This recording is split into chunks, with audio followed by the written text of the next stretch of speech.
members of the media.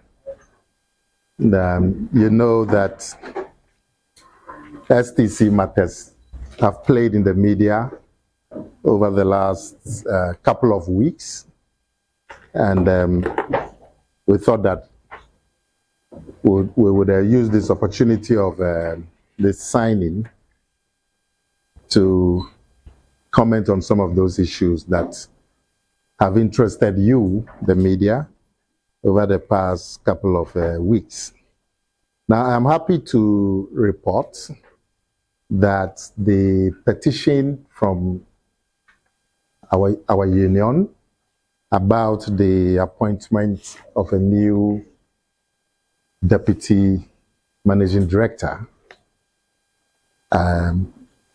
is receiving the attention of the appointing authorities, and very soon I'm hopeful that we'll get some response to the petition that, and our union chairman, Mr. Anana, is here. There's also an issue about arrears that was put out as part of the petition, and there's an arrears on the Provident Fund contribution. Now, yes, it is true that there's arrears on the company's contribution, the counterpart contribution to the Provident Fund of our staff.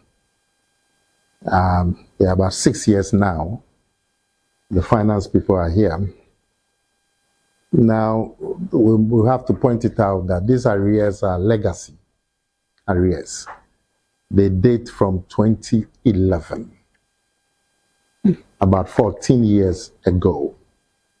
So the 6 years that you see is actually a reduction of the arrears from 14 years ago.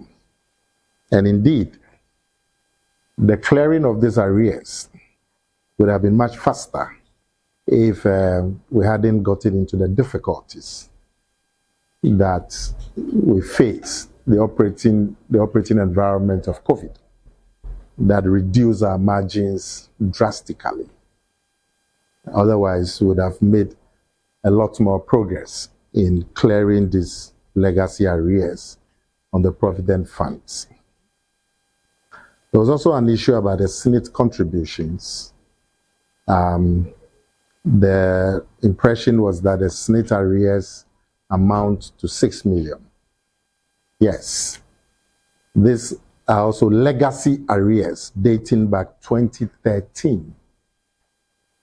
Today, we've managed to reduce the arrears to a little over 4 million cedis. And we've had a plan with SNIT to pay off these arrears over 3 years. But the good news is that we are current on the monthly payments.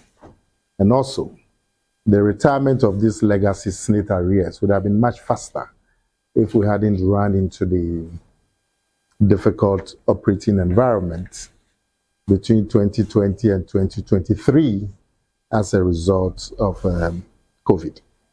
And we hope that with the more stable environment now, when these partnerships come to fruition and we get a new fleet, we should be able to reduce these arrears much faster.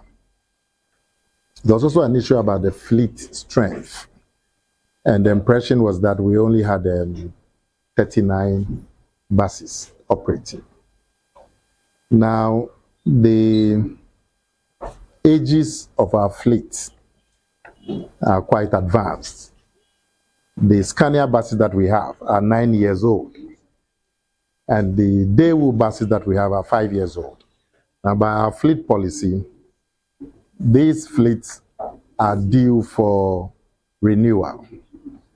So because they are old, they spend a lot of time in the workshop.